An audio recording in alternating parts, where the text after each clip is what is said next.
Tuhan bersamamu. Inilah Injil suci menurut Santo Matius.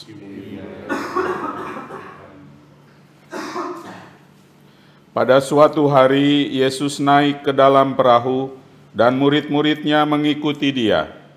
Sekonyong-konyong mengamuklah angin ribut di danau itu, sehingga perahu ditimbus gelombang. Tetapi Yesus tidur. Maka murid-muridnya membangunkan dia, katanya, "Tuhan, tolonglah, kita binasa." Yesus berkata kepada mereka, "Mengapa kalian takut, hai orang-orang yang kurang percaya?" Lalu bangunlah Yesus menghardik angin dan danau.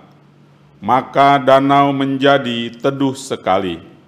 Dan heranlah orang-orang itu, katanya, "Orang apakah dia ini sehingga angin dan danau pun taat kepadanya?"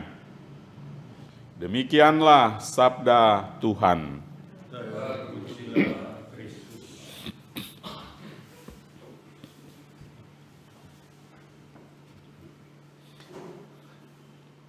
Katanya kalau di hutan, lalu bertemu dengan binatang buas, lebih-lebih harimau,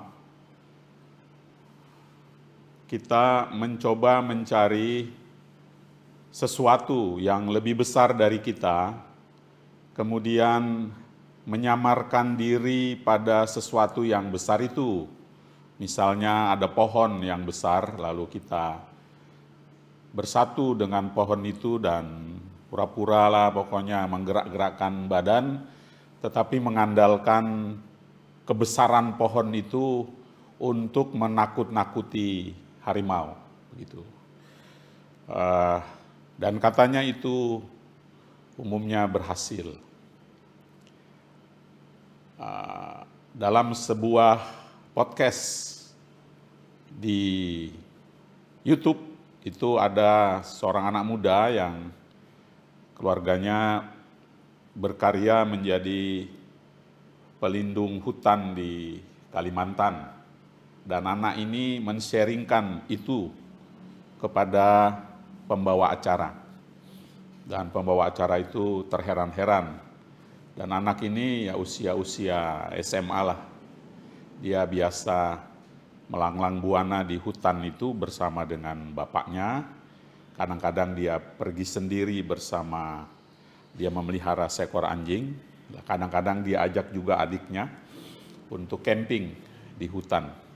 Berdua atau kadang sendiri saja bersama anjingnya. Dan dia bercerita itu ya dari pengalaman. Jadi kalau ketemu binatang buas apalagi harimau, maka lakukan saja seperti itu. Mengandalkan sesuatu yang lebih besar untuk menjadi backing, dan nampaknya itu berhasil, begitulah. Paling tidak mungkin si binatang buas hanya berpikir, rupanya agak-agak nggak waras orang ini. Ya, percumalah kalau kita memangsa yang tidak waras, mungkin dalam pikiran hewan itu. Ya. Demikian yang terjadi dengan kita berkaitan dengan alam. Ya. Ini para pendaki gunung. Di sini ada romo-romo yang menjadi pendaki-pendaki amatir, naik ke beberapa gunung, juga operator kamera kita, ya, Mbak Angen. Di sini ada Romo Desta, ada Romo Bagas, ya, naik-naik gunung. Dari sharing mereka, Romo Untoro enggak lah. Dia tidur saja itu setelah bekerja seharian di kantornya, ya. Dari sharing mereka merasa bahwa ketika di gunung memang merasa kecil, ya. Lalu melihat semesta indah, tetapi juga ada semacam perasaan kecil di hadapan alam semesta.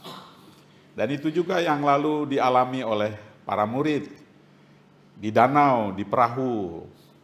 Ya, mereka juga pasti sebelumnya mengagumi keindahan danau itu, yang pelan-pelan perasaan itu luntur karena sering melewatinya, lalu tidak ada lagi jarak, sehingga tidak lagi bisa mengapresiasi keindahan itu karena sering bertemu, maka jarang-jaranglah pergi ke hal yang indah supaya bisa menikmati keindahan. Dan lalu tiba-tiba dikatakan badai mengamuk, mereka ketakutan. Dan apa yang terjadi pada Tuhan kita, beliau tidur. Ya, karena pasti lelah juga, karena sisi kemanusiaan dari Tuhan kita itu sama seperti kita.